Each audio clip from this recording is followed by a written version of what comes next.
Welcome to Promote Profit Publish. I'm your host, Juliet Clark, and today we have an author as a guest. I think you'll really like the ideas in her book. They're very forward thinking. So before we get started with that, I want to remind you guys to go over and grab your free evaluator. Is that even a word? Your free evaluation worksheet. You can find that at readeravatar.com. And what it does is it gives you a baseline to start from. Where are all your social media platforms today? How many downloads are you getting? If you have content, where is this all going? And the very last page has a calculator to see, based on your numbers today, how many books you would sell. So I can tell you, sometimes it's really eye-opening. I was even shocked, and I have a pretty robust platform, but it clearly showed me that I don't think I could qualify for a traditional publishing contract at this time. So it's really illuminating. You can go over and find that at readeravatar.com. And when you flip to page 2, there is an invite to our December event, our December training, which will be given by Gina Husser, who is a brand expert and has actually done work for Kathy Ireland Books and a few other publishers out there. I believe she's done some work for Jack Canfield. So really illuminating on brand. And I love her stuff because it's so glossy and pretty. She's really a truly fabulous branding expert, and she branded me many years ago, and I probably need to go back for a rebrand soon.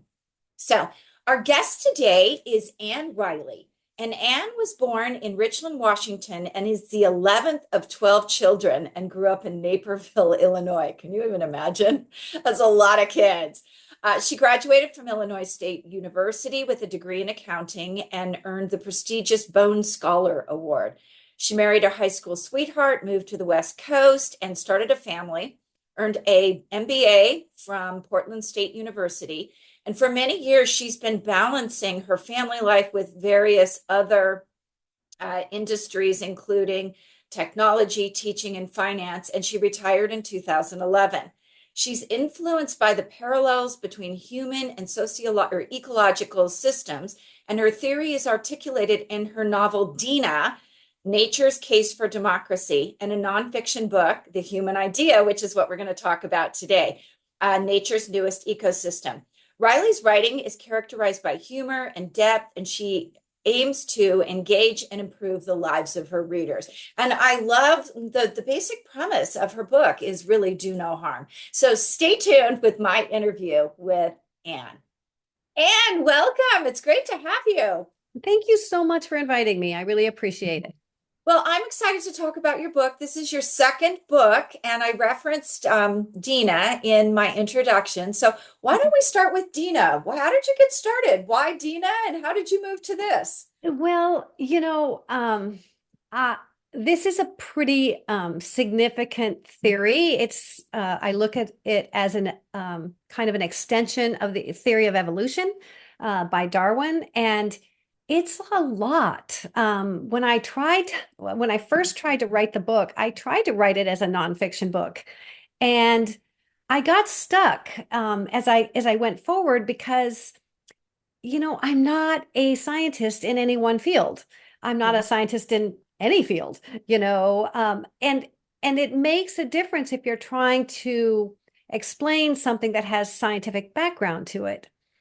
But I realized that I didn't think I had the credibility to write an overview that crosses fields. So I thought, well, how do I do this and, explain this theory in a way that's really approachable to people? So I came up with the idea of doing it as a fictional novel, like a Socratic novel. It's patterned after Ishmael by Daniel Quinn, who has the protagonist has a conversation with an ape. And I was like, yeah, that's kind of the idea, is to have some sort of a conversation with a more knowledgeable being about this theory, and then have the back and forth be sort of explanatory in and of itself.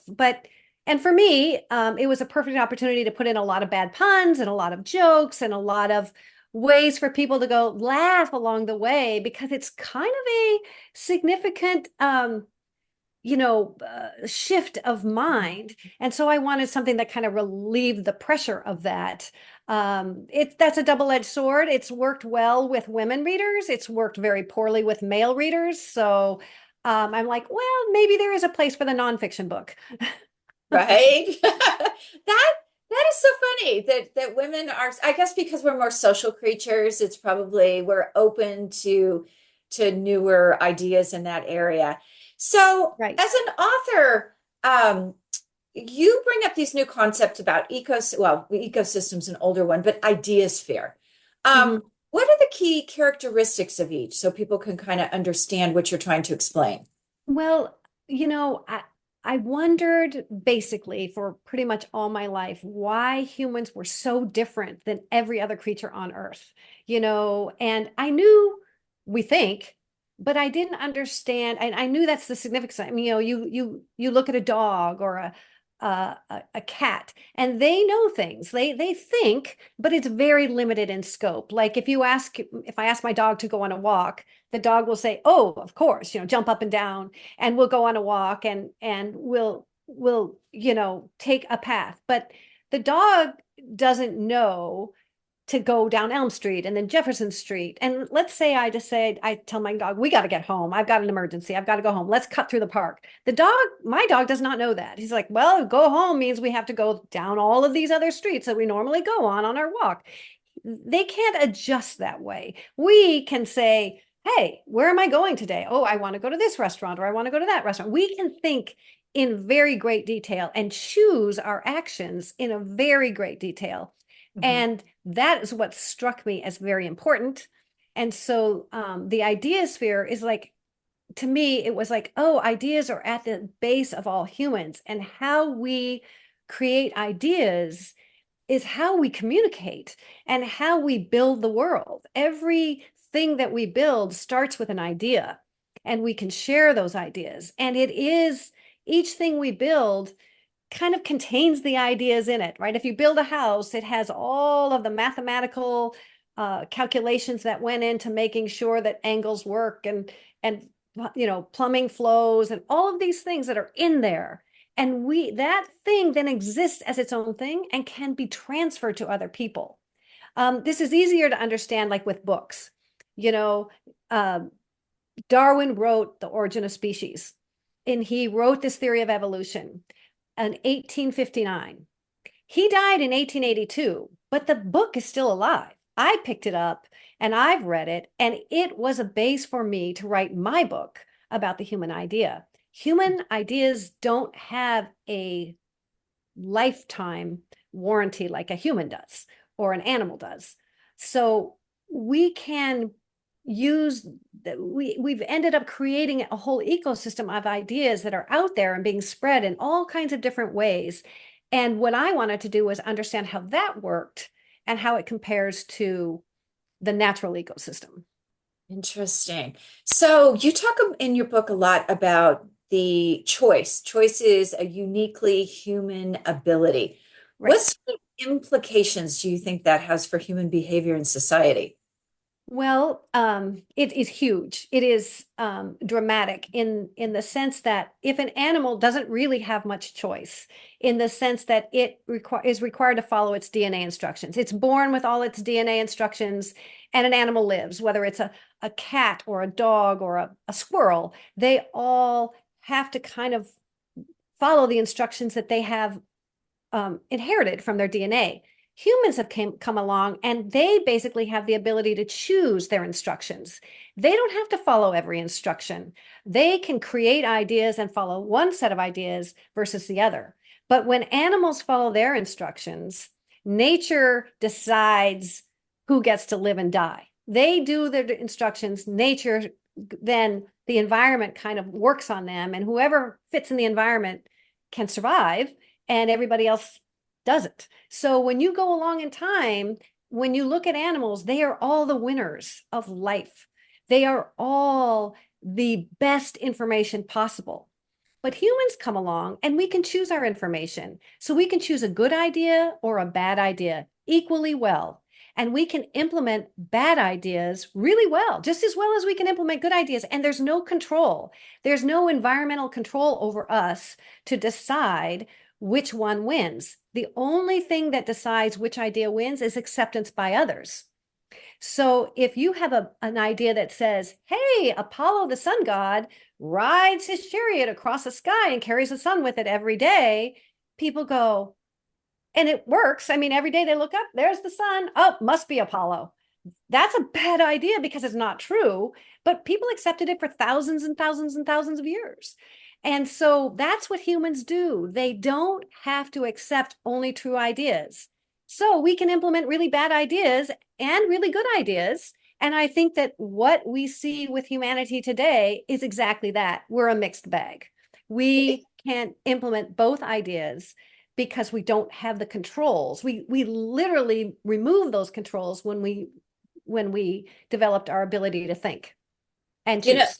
that is so interesting because I look around in today's environment and I see people who are out there talking about their victimization. And my first thought is you're choosing to be a victim. If you would, heal, move on, change the way you're Mhm. thinking about this, you wouldn't have this victimology behavior. And I'm not saying that people aren't victims of things, but of course, it's always how you handle it. Are you going to martyr yourself as a victim, or are you going to accept that strength that you've come back from it and really flourish? So Right, it's kind of weird in today's environment when so many people are, kind of wallowing. I don't mean to downplay it, but they're really wallowing in well, and I victimization. think that you make a broader point, which is that I think people are really disconnected today. They don't know what to think and how to think. And I'll tell you, there's a really easy explanation for why that occurs. When we are born with zero ideas. We people, animals are born with 100% of their DNA instructions to allow them to work. And we as humans are born with our 100% of DNA instructions to allow us to survive. But we have no ideas, which means that if we're going to operate in the world where ideas are going to be important, we need to teach our children Yes. really good ideas. We need to teach them not just how to read and how to write and how to do math, which are very important, but we Hmm. need to teach them how to understand what it is to be a human. We need to understand how we should act in a world in which there's so many choices to make. Hmm. And my guide for this is to look at how your cells collaborate in your body. You have 35 trillion cells in your body, and they all work together to keep you alive and each of those cells alive. Hmm. Well, and they do that with your brain and your neural system that says, okay, everybody, here's what you're going to do, cells. And they all do it. And now we're not cells. We think, we choose. So you can Right. see where we have the chaos problem that occurs because we can think. But what we haven't done is understand that if we built societies the way cells build their communities, we might do better. And they build it on one basic concept, which is, hey, cells, you get to do what you want, but you can't hurt the other cells. If you hurt the Right. other cells, we're going to come in and adjust that. Well, that's how our societies should work. And the neural system for our societies is government. That's where we say we choose our leaders to figure out how we're going to live together. Right. But the cells all have the same DNA all over the cells. And so they all have the same goals, which is, hey, we're not going to hurt each other and each of us is going to do our jobs. Well, we have a government where we have a constitution that kind of says the same thing. It says provide for the general welfare, preserve our common defense. Do we do all these things? But then we have to create the rules that allow that to happen. And Right. we create rules that don't always say, do what you want and do no harm. We do a bunch of other rules, some of which do harm, and some of which, you know, don't really have anything to do with how we should live together. So there's a big mixed bag because I think we're approaching it wrong. I think Yeah. if we went back to your original question, if we educated all our people in terms of the idea that they get to maximize their choice, but they can't harm others. And here are all the things you can do. Let's look at all the things you can do in this life and let's understand what harm means. Let's understand how you can work out a problem with somebody. That's what I want people to start thinking in that term. Yes, and it's so getting back to the government aspect of this, we've been having so many conversations in this household about critical thinking. And I feel Mhm. like they quit teaching that in school. And we've been having, like, if you see this on CNN or MSNBC, and then you go over to Fox, which, granted, they're all propaganda, or Mhm. alternative media, where I think most people are living now, Right. and you hear two different views, it's your job to go pull the documents and read Mhm. and be a critical Ex thinker and exactly. not just follow what's going on, because I think media has become such a dangerous function in our society, and Right. people aren't Right. critical thinking their way out of it because we quit teaching critical thinking in the schools. Right, right. And we stop teaching civics, Yes. which is also sort of how you organize yourselves as people. Hmm. There's a lot of things we are stopped teaching. And I Yes. think that's a really critical place because when you're born with no ideas, which ideas get put in your head determine your future. And I think we are really seeing what you're talking about, the fact that we have had no critical thinking for 50, 60, 70 years, because I remember thinking that when I was a kid, I was like, people aren't thinking here. And at my house, I had a lot of older siblings. I had to think to stay alive. It was a, That is true in your case. In my yeah, case, though, and I think it's another thing that we have stopped with the kids in this critical thinking is readers are leaders. right. And, I was in, oh, I still am today. I just listen to books instead of reading, but I've always been a voracious Hmm. reader. And I can remember back in school in the 60s having these contests where, who's going to read the most books in the class and doing the Right. book reports. And, now there's so many kids that are just cheating. They don't read. They just, everything is Mhm. video. And I think video really takes that critical thinking away too, because now I'm a zombie looking at a screen instead of here is a concept. Wait, let me read Right. that again. Right. And having the conversations about it. And this is where, having ideas that you don't agree with is just as important as only having ideas that you do agree with. How are Hmm. you going to Yeah. be able to discern what is an appropriate idea? I think where I'm coming to is like it's like almost a layer beneath ideologies that said, look, this is the fundamental way things have survived for years. They do their job, but they don't harm each other, which allows them to work together. And they have all of these rules in order to let them work together. Like every cell in a body must disclose its information up to the neural system. They say, and then the neural system, if you're fine, the neural system is going to pass you by. But let's say cut your finger. The neural system says, "Oh man, right digit there is got a problem. Send out the phagocytes, send out the other cells. We're going to do that. We got to fix them up." And make that cell, the first thing that the neural system does is make sure that the cell's okay and that Right. it can work again. And let's say you start to get cancer or you get some kind of a disease. The cell goes, man, we just got, some place in that body is been infected with a virus. Oh, and that cell, we're not going to be able to save it. They'll send in their thing and they'll kill the cell. And the way they do that is they kill the cell in order to keep the whole body alive. This is the process that they go through. They do everything they can to save it. And I kind of lost my train here. I'm really sorry. But I think the important thing is that it's a community that we have to think about how we're doing things. And we who are born with no ideas need to understand what's a good thought, what's a bad thought, what's a helpful thought.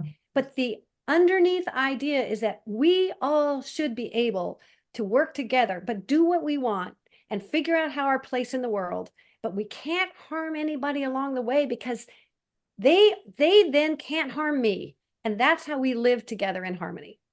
That's fantastic. So, can you talk a little bit about, you talk in the book about the relationship between competition and collaboration? And Yes. I would say we are seeing a lot of that right now, Right. almost to the point, well, no, I'm just going to say it, to the point of toxicity Yeah. in Yeah. the environment. Well, and in nature, when cells first arrived, what happened with life is life does something very different than all the matter and energy before. Life takes resources, converts them into other cell parts, and then allows the cell to live. And we do the same thing. We eat spinach, a spinach salad, and we grow better, better parts, better brain, a better, better muscles, whatever it is. And if you cut your body open, you wouldn't find the spinach salad. It's not there because you've converted those resources into something else. Okay. Mm-hmm. So life needs resources to survive. So the first thing that happens when life existed is they had to eat in order to live. So competition is really defined as things that need the same resources to live. If there's a lot of things that need the same resources to live, competition ensues. If there's enough resources for everything to go around, no competition. Everybody gets their fill. But if you're a cat or a dog or a wolf and you eat a lot of food resources, the first thing you're going to do is make a new generation of babies. And so sooner or later, there's going to be a lot of little babies running around who all need the same food, and the competition will grow with time. Success breeds competition. So that's what happens default wise. Competition is our default survival mechanism. Makes sense. But about a million, competition is hard. Always pressure, always looking out over your shoulder. It's always difficult. So some cells figured out early on that if they didn't compete, but instead work together, they might be able to make it a little bit easier to survive. And that's what happened. That's became multicellular animals. Cells turned into animals and plants over time. And what they do is they all have the same DNA in them, but they split the jobs, right? They split the, and so in order to do that, they need to be able to coordinate their behavior. So collaboration is what we talk about when our 35 trillion cells work together. They all work together to keep you alive. That now you as a unit have to compete in the world. It just so, but your cells do not compete with each other, or you would be dead. So that's how competition and collaboration fit. Collaboration always must have coordination with it, which is that brain and the neural system, because something has to keep everything working in the same direction, right? So when you look at humans, we are the cells in our ideosphere. We're the cells. We can join with institutions. We can compete by ourselves. We can join with institutions, collaborate together to implement new ideas. And societies are all of us joining together to figure out how to coexist. That is a society is a collaborative unit. So does that explain the difference between the two? Yeah, it absolutely does.